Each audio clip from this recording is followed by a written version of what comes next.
जैसा मैंने पिछली वीडियो में कहा था कि इस वाली वीडियो से हम स्ट्रक्चर ऑफ सेल को पढ़ने वाले हैं, which include all the 3 major functional region which include cell membrane, cell wall, nucleus and cytoplasm. तो हम सबसे पहले है ना सेल मेम्ब्रेन पढ़ने वाले हैं। हम यहाँ लिखते हैं सेल मेम्ब्रेन। सेल मेम्ब्रेन को ना प्लाज्मा मेम्ब्रेन कहते हैं।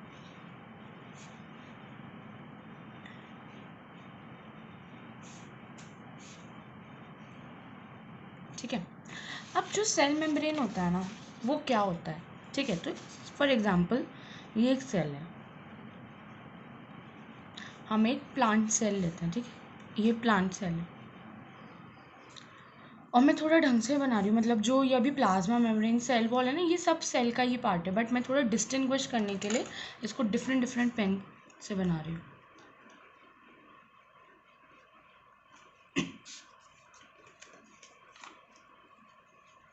और ये मैंने 2 वॉल्स बना दी। So the wall I drawn with the help of the blue pen is the cell membrane, and the wall which I draw with the help of red pen is the cell wall. अब the question came कि cell membrane होता क्या है?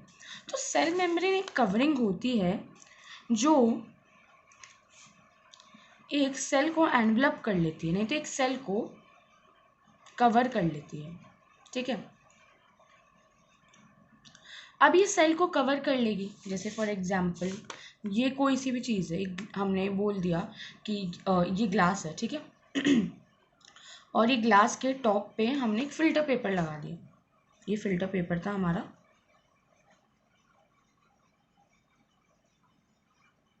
और हमने इसके ऊपर ही filter paper लगा दिया, and we are comparing it with a plasma membrane, मतलब सेल मेम्ब्रेन से हम इसको कंपेयर कर रहे हैं। अब अगर हमें इस ग्लास में पानी डालना है, ये हम पानी डाल रहे हैं फॉर एग्जांपल, तो जो जैसे ये जो पानी होगा वो बॉटम तक कैसे आएगा? फिल्टर पेपर के थ्रू, मतलब फिल्टर पेपर इसको फिल्टर करेगा, जो भी माइक्रो ऑर्गेनिज्म होंगे, जो भी डर्ट पार्टिकल्स होंगे उनको रिमूव कर देगा, और जो प्योर वाटर होगा वो यहाँ पर स्टोर हो जाएगा।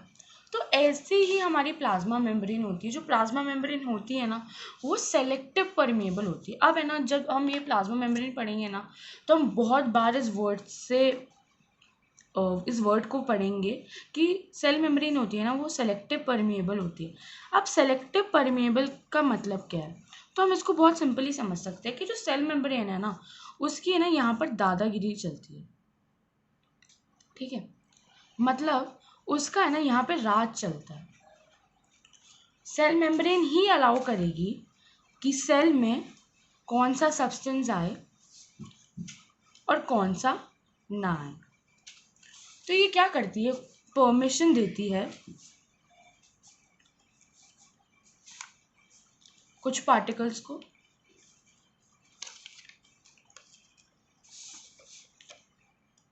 और ये परमिशन नहीं देती है कुछ और पार्टिकल्स को।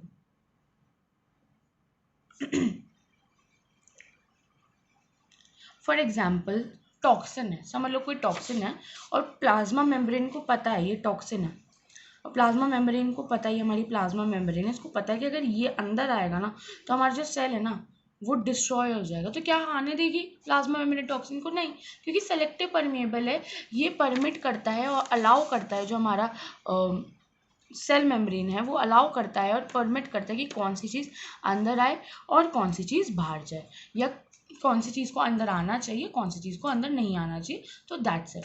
अब सेल मेम्ब्रेन कैसा होता है, मतलब कैसे बना हुआ होता है? तो अगर हम सेल मेम्ब्रेन को देखें तो ये लिविंग होता है। ठीक है, थिन होता है और बड़ा ही डेलिकेट होता है। अब इसको समझने के लिए क्या हुआ, माइक्रोस्कोप के अगर हम इसको अंडर देखेंगे ना, अगर हमने ये माइक्रोस्कोप लगा लिया, फॉर एग्जांपल ये हमारा माइक्रोस्कोप है, ये एक रफ डायग्राम बना रही हूँ मैं, ये आई पीस है, ये हमने इसका ये लगा लिया, इसका स्टैंड है ना, ऐसा ही होता है ना थोड़ा माइक्रोस्कोप, और यहाँ पर हमने अपनी डिश रखी और हमने जैसे फोकस करा और यहाँ पर हमने देखा, तो हम इसको ढंग से देख सकते हैं। अंडर अ माइक्रोस्कोप हम एक अच्छा प्लाज्मा मेम्ब्रेन का स्ट्रक्चर देख सकते हैं। ठीक है। अब जो प्लाज्मा मेम्ब्रेन का स्ट्रक्चर था ना, उसको समझने के लिए एक मॉडल आया जिसको कहते हैं फ्लूइड मोज़ेक मॉडल। अब जो फ्लूइड मोज़ेक मॉडल था ना, वो दिया था दो साइंटिस्ट ने, एक का नाम था सिंगर और एक का नाम था निकोलसन। ठीक है।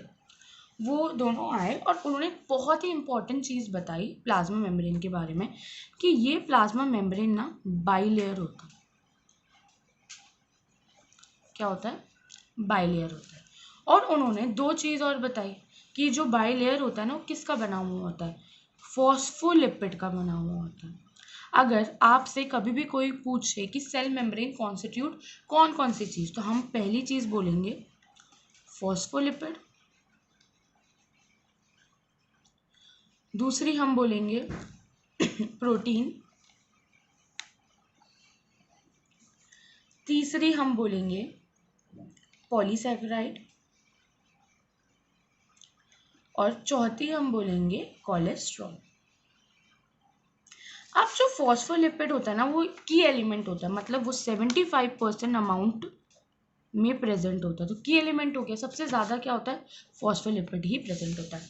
तो जब सिंगर और निकोलसन आए, उन्होंने बाइलेयर बताया। उन्होंने बताया कि भाई जो ये प्लाज्मा मेम्ब्रेन है ना, वो एक लेयर नहीं है, वो बाइलेयर है, और जो दोनों लेयर्स है ना, वो फॉस्फोलिपिड की ही बनी हुई है। फिर उन्होंने बताया कि दो तरीके के प्रोटीन होते हैं, एक को कहते हैं एक्सट्रिंसिक, एक को कहते हैं इंट्रिंसिक। ठीक है, ये क्या होता है? दो तरीके की प्रोटीन। अब जो एक्सट्रिंसिक प्रोटीन होता है ना, वो होता है आउटर या इनर वॉल्स पे। ठीक है, सरफेस में एम्बेडेड नहीं होते हैं, वो पेरिफेरी पे होते हैं, आउटर वॉल पे या इनर वॉल पे, और इनको हम पेरिफेरी प्रोटीन भी कहते हैं। अब एक दूसरे प्रोटीन होते हैं जिसको कहते हैं इंट्रिंसिक। इंट्रिंसिक का मतलब होता है जो एम्बेडेड होते हैं, मतलब यहाँ पर ऐसे, ये इंट्रिंसिक हो गई और ये एक्सट्रिंसिक हो गई, और इसको हम इंटीग्रल प्रोटीन कहते हैं क्योंकि एम्बेडेड हो गए ना। ठीक है। अब जैसे प्रोटीन है, ऐसे कोलेस्ट्रॉल भी प्रेजेंट होता है और पॉलीसेकेराइड भी प्रेजेंट होता है। तो मेन क्या हो गई? Phospholipid and protein. ठीक है, मेन तो ये हो गए, और सबसे ज़्यादा मेन क्या हो गया? फॉस्फोलिपिड। अब हम एक बार इसको पढ़ लेते हैं। ठीक है। So cell membrane, plasma membrane is the outer covering of each cell. It is present in each and every cells of plants, animals and microorganisms. तो ये तो क्लियर था कि जो प्लांट होता है, एनिमल होता है, माइक्रो ऑर्गेनिज्म, सब में ही प्रेजेंट होते हैं, क्योंकि यूनिक प्रॉपर्टी जो सेल वॉल होती है, सेल मेम्ब्रेन सब में होता है। अब स्ट्रक्चर, तो plasma membrane is a living thin delicate and it is selective permeable because the plasma membrane allow or permit the entry and exit of some material in and out of the cell. ठीक है, तो ये हमने पढ़ लिया कि इन और out of the cell ये परमिशन देता है। ये मैंने बोला था कि इसकी दादागिरी चलती है, ये अलाउंस देता है कि किस चीज़ को अंदर आना और किस चीज़ को अंदर नहीं आना। It also prevents movement of some other material. मैंने ये चीज़ भी क्लियर कर दी। अब अंडर अ माइक्रोस्कोप हम जब इसको इन्वेस्टिगेट करेंगे, इसका डिटेल स्ट्रक्चर दिखेगा। अब मैंने एक चीज़ बताई कि जो प्लाज्मा मेम्ब्रेन होता है ना, वो फॉस्फोलिपिड, प्रोटीन, कोलेस्ट्रॉल और पॉलीसेकेराइड से बनता है, जिसमें जो की एलिमेंट होता है वो 75% फॉस्फोलिपिड होता है, क्योंकि ऑब्वियसली बात है यार, 75% है।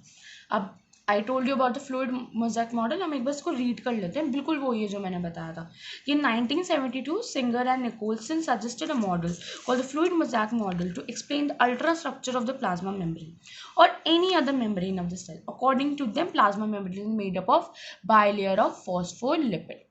Two types of protein molecule are present in the fluid. Intrinsic completely cover the lipid bilayer, मतलब embedded जो integral होते हैं, और extrinsic which occur either on the outer surface or on the inner surface of the lipid membrane, मतलब periphery पे होता है। अब ये जो था ना, ये मैंने ड्रॉ करा है, इसको मैं दिखाती हूँ। अब एक और चीज़ मैं बताऊंगी, जो फ्लूइड मोज़ेक मॉडल था ना, उन्होंने जब बोला था, उन्होंने ये बोला था कि जो उन्होंने इस तरीके से समझाया था कि जो एक सी है, कि फॉस्फोलिपिड का एक सी है, और उसमें जो प्रोटीन है ना, दे आर द आइसबर्ग्स, बस ये सी है लिपिड का, और जो आइसबर्ग है वो प्रोटीन है। ये निकोलसन और सिंगर ने बताया।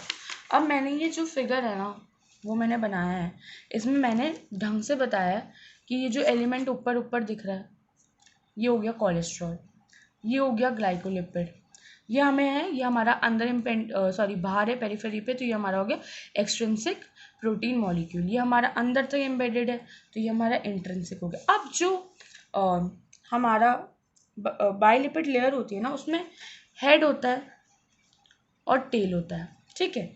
जो हेड होता है ना वो तो वाटर लविंग होता है, और जो टेल होती है ना वो वाटर हीटिंग होती है। मतलब ये हाइड्रोफिलिक होता है और ये हाइड्रोफोबिक होती है। तो हम इसको इससे याद रखते हैं ना, फोबिक मतलब फोबिया है उसको पानी का, तो वाटर हीटिंग हो गया और ये वाटर लविंग हो गया, बस और कुछ याद नहीं करना, ठीक है। अब जो फंक्शन होता है ना वो मैंने बता ही दिया है कि इसका फंक्शन होता है परमिट करना the entry and exit of some material in the cells, therefore the plasma membrane is called a selective permeable membrane। अब जो एंट्री है और एग्जिट है वो किसके हेल्प से की जाती है, तो दे आर प्रोसेसेस जिसकी हेल्प से है ना ये एंट्री और एग्जिट की जाती है। जो विदाउट एनर्जी और विदाउट एक्सपेंडिचर ऑफ एनर्जी होते हैं वो होते हैं डिफ्यूजन एंड ऑस्मोसिस, और जो विथ एनर्जी होते हैं वो होता है हमारे मीडिएटेड ट्रांसपोर्ट। तो हम करते हैं उससे पहले मैं आपको बायोलिपिड का ढंग से जो फ्लूइडोमोसिक मॉडल उसका फिगर दिखा देती हूँ। तो this is the figure, okay see, ये मैंने बताया था, ये cholesterol, peripheral integral protein, glycolipid हो गया, ये पोर हो गया इंटीग्रल प्रोटीन से, ये ग्लाइकोप्रोटीन हो गया, ये फॉस्फोलिपिड हो गया और पेरिफेरल प्रोटीन।